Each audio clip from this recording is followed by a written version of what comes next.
She walked into Berlin as a ranked player. She walked out as a phenomenon no tournament had ever prepared for. Alex Eala's jersey didn't just sell, it obliterated every record the Berlin 2026 tournament store had kept in its 30-year existence. Martina Navratilova, 18 Grand Slam titles, a lifetime of witnessing greatness, stood behind a microphone, reached for words, and found silence instead. Not the silence of disinterest, the silence of someone watching history arrive ahead of schedule. What unfolded inside that merchandise hall wasn't commerce, it was a coronation, and the woman being crowned didn't even know it was happening. There's a particular kind of blindness that affects even the sharpest minds in professional sports.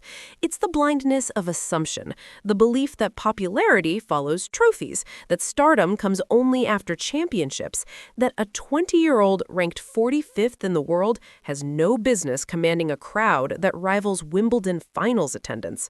Berlin made that blindness catastrophic. Before we get to the jerseys, before we get to Navratilova's jaw-dropping on live television, before we understand what truly detonated inside the WTA Berlin 2026 merchandise store, you need to understand who Alex Eala actually is. Because tournament organizers in Berlin clearly didn't, and that ignorance cost them everything. Alexandra Eala grew up in the Philippines, a nation where tennis was considered a secondary sport, something politely appreciated but never wildly adored. Basketball owned the streets. Volleyball filled the arenas. Tennis? Tennis was for television, watched occasionally, celebrated quietly. Then, Alex picked up a racket. By 19, she was the first Filipino woman to crack the WTA top 100. By 20, she had defeated Iga Swiatek, the world number 2, at the Miami Open, sending shockwaves through women's tennis that are still reverberating today. Observers stopped calling her a prospect. They started calling her a problem, the kind of problem no opponent wanted appearing on the other side of a net. But here was the thing that statistics couldn't capture, the thing that made Eala genuinely unprecedented. Her fans didn't just watch her, they traveled for her. They organized, they coordinated. Filipino communities across Europe, Southeast Asia, North America, they mobilized with a discipline and devotion that made organized supporter groups look amateur by comparison. At the 2026 Australian Open in Melbourne, fans queued for over an hour outside Court 6 just to witness a first-round match. The walkways overflowed, flags flew, chants of "Eala" echoed through Melbourne Park long after her match concluded. Her post-match press conference live stream drew over 100,000 views, surpassing Ariana Sabalenka, surpassing Carlos Alcaraz, surpassing every active player at that tournament.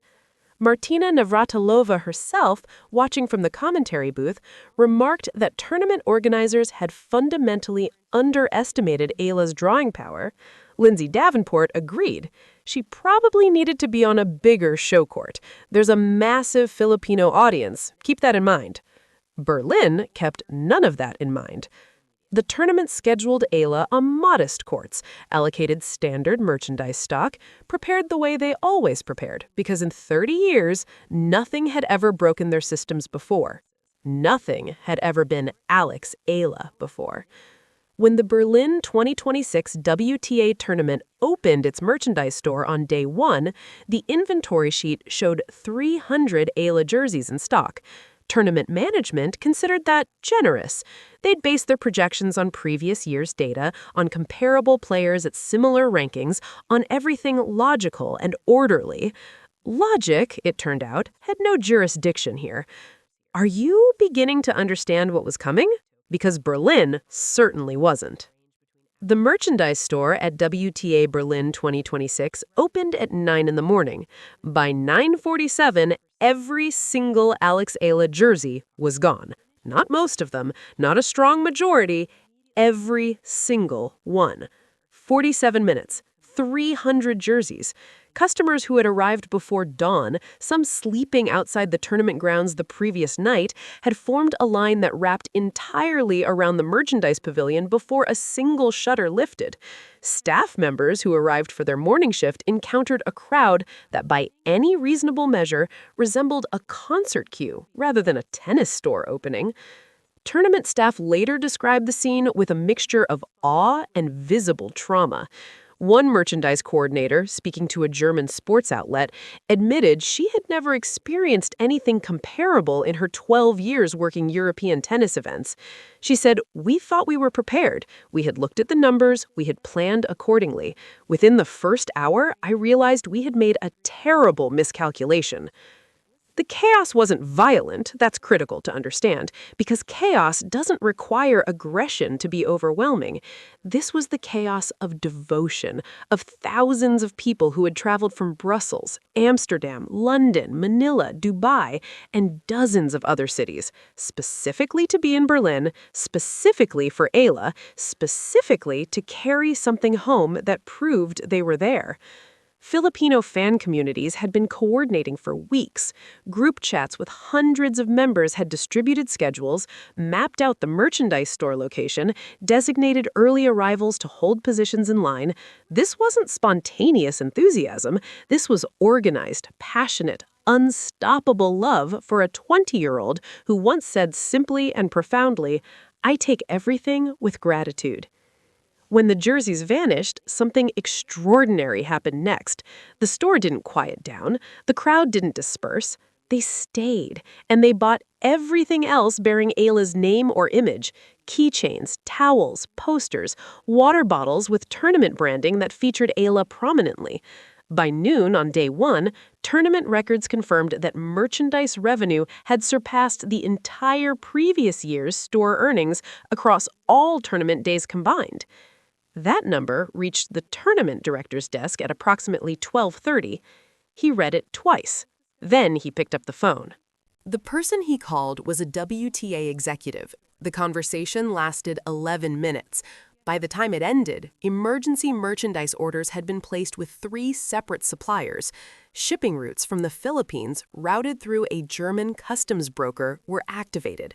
The tournament scrambled in real time to restock a demand they had not imagined possible. Meanwhile, outside the now empty jersey section, fans were photographing the bare racks and posting those images online. Those photographs broke the internet. Sold out in 47 minutes.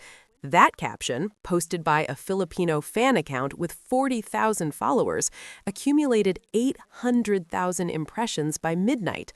Every major tennis media outlet picked it up within hours. And Martina Navratilova hadn't even seen it yet. Martina Navratilova has seen everything tennis has to offer.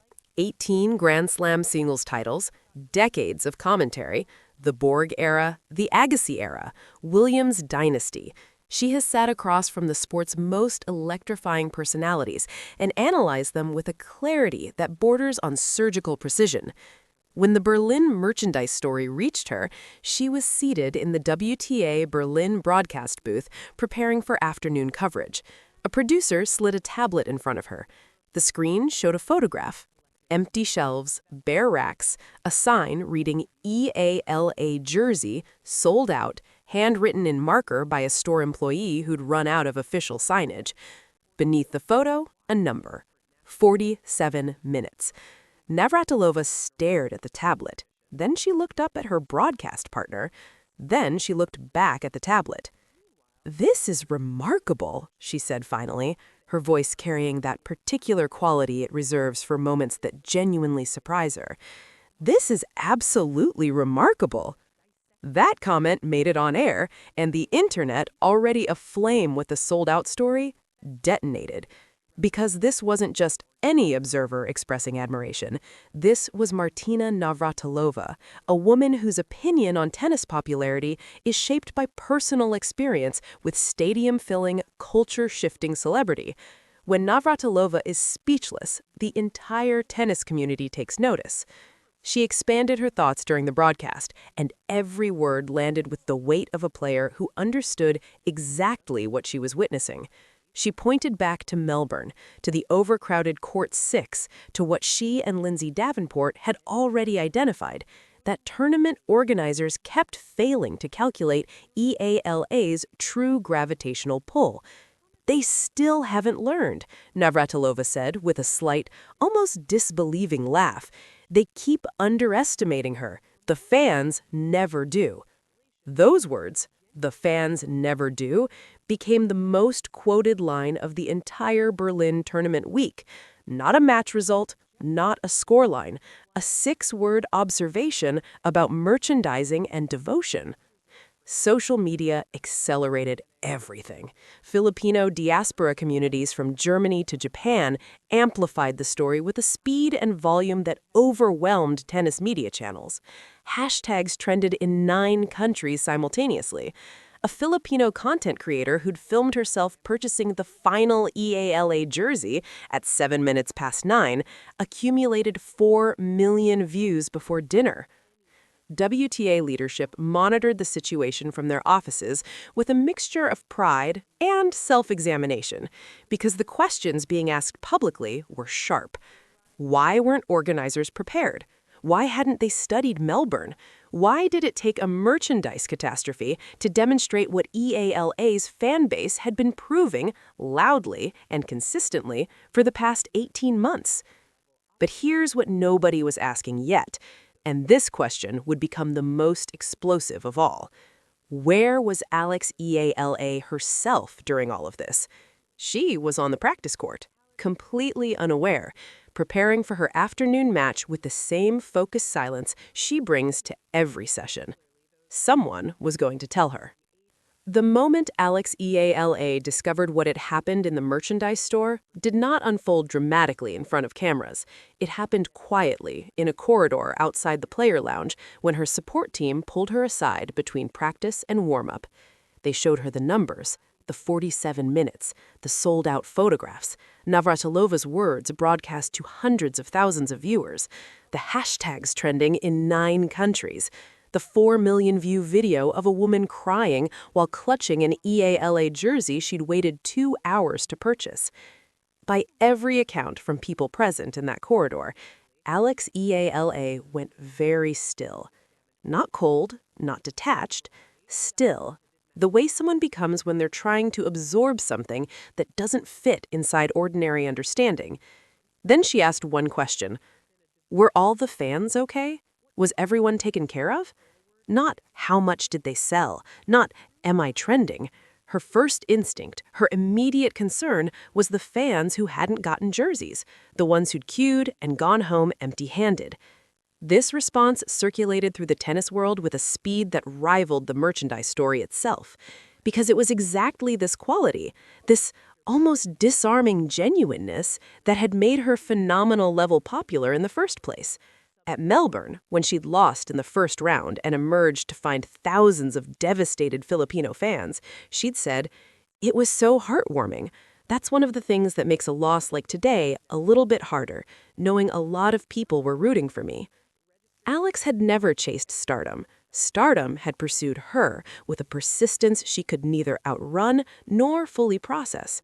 And watching her stand in that corridor, concerned about fan welfare while jersey sales records crumbled around her name, it became undeniably clear. This wasn't a marketing strategy. This was a human being of extraordinary decency who happened to also be a generational tennis talent. Tournament management scrambled. Emergency jersey deliveries arrived by the following morning, a shipment of 500 units that had been sourced, printed, packaged, and dispatched in under 18 hours by a supplier who understood from the initial panic call that speed was non-negotiable. That number, 502 hours, hit Navratilova's desk through a message from a journalist colleague. She forwarded it to her broadcast producer with a single line attached.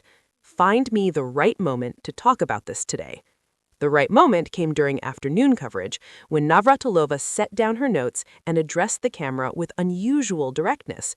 She spoke about what it meant for women's tennis that a 20-year-old from the Philippines was generating this kind of economic and emotional force.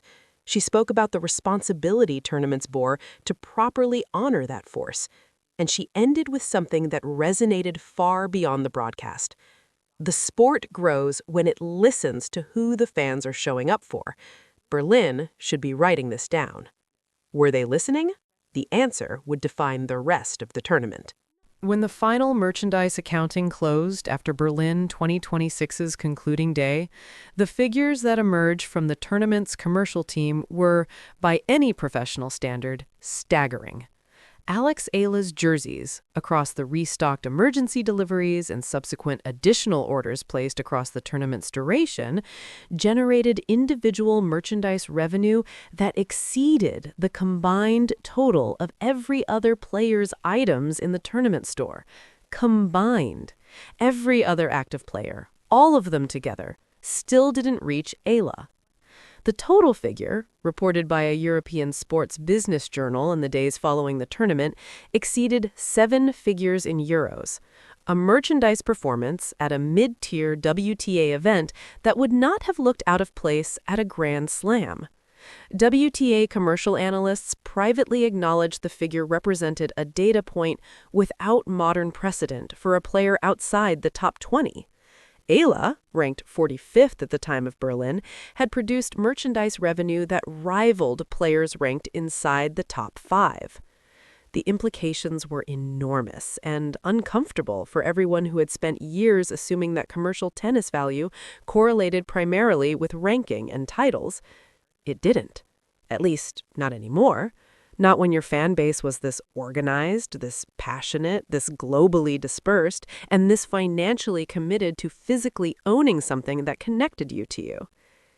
The Filipino diaspora, numbering over 12 million people living outside the Philippines, spread across nearly every country on Earth, had demonstrated at Berlin what they'd been gesturing towards since Miami 2025, that they would travel, spend, and mobilize for Alex Eala at a scale that most sporting organizations hadn't encountered outside of the very biggest names in global athletics.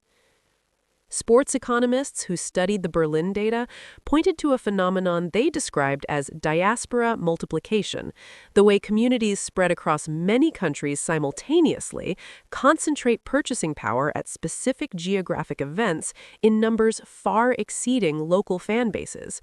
It had been seen before in football, in boxing, now, startlingly, in women's tennis. Sponsorship conversations that had been proceeding at a measured pace abruptly accelerated. Brands that had been watching Eala's trajectory from a cautious distance sent representatives to Berlin, not to watch tennis, to watch the lines outside the merchandise store. And through it all, the 7-figure revenue, the brand interest, the WTA emergency meetings, the sports economics papers being hastily drafted, Alex Eala was on the court, competing, focused, playing tennis. She won 2 matches at Berlin, played them with the quiet intensity that had defined every appearance since Miami. After each victory, she spoke to the press with warmth and humility, deflected praise toward opponents, and credited her team. She mentioned the fans once, briefly, her voice doing that thing it does when she's genuinely moved, dropping slightly, becoming more careful. I feel the love everywhere I go. It makes me want to work harder. I don't want to waste it. 7 figures in jersey sales, and she just wanted to work harder. Does it get more extraordinary than that? Berlin 2026 will eventually be remembered for its tennis. There were brilliant matches, there were upsets, there was drama on clay that deserved wider coverage. But the story the sport will carry forward, the one that altered how WTA tournaments plan, how sponsors evaluate, how commercial teams project, is the 47 minutes that emptied a merchandise store and left Martina Navratilova searching for adequate language. Because what Berlin exposed wasn't just Alex Eala's extraordinary popularity, it exposed a fundamental failure of imagination within professional tennis administration. A failure to genuinely comprehend what had been built, organically and irreversibly, around a 20-year-old from Manila who had never sought celebrity and found it pursuing her with relentless persistence. After Berlin, the WTA issued internal guidance, reported obliquely by several tennis journalists, urging tournament organizers to conduct specific research into projected fan demographics before scheduling, venue assignment, and merchandise allocation. The guidance cited several 2025 and 2026 events where fan demand had outpaced preparation. Melbourne was named. Berlin was named. Both had Eala in common. Martina Navratilova, speaking on a tennis podcast several weeks after Berlin, returned to the subject with the reflective quality of someone who had been genuinely affected by what she had witnessed. She spoke about her own career, about the decades she'd spent as the recognizable face of women's tennis, about the crowds that had followed her across different countries and contexts. She had known what sustained, devoted fandom felt like from the inside. What I saw in Berlin, choosing each word deliberately, reminded me that the sport is bigger than any individual ranking system. Eala's fans aren't waiting for her to win a Grand Slam to show up.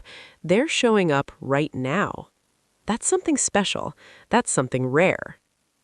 That podcast episode accumulated over 2 million listens, comment sections filled with exactly the debate those words were designed to provoke. What does it mean when a player's cultural impact outpaces her competitive results?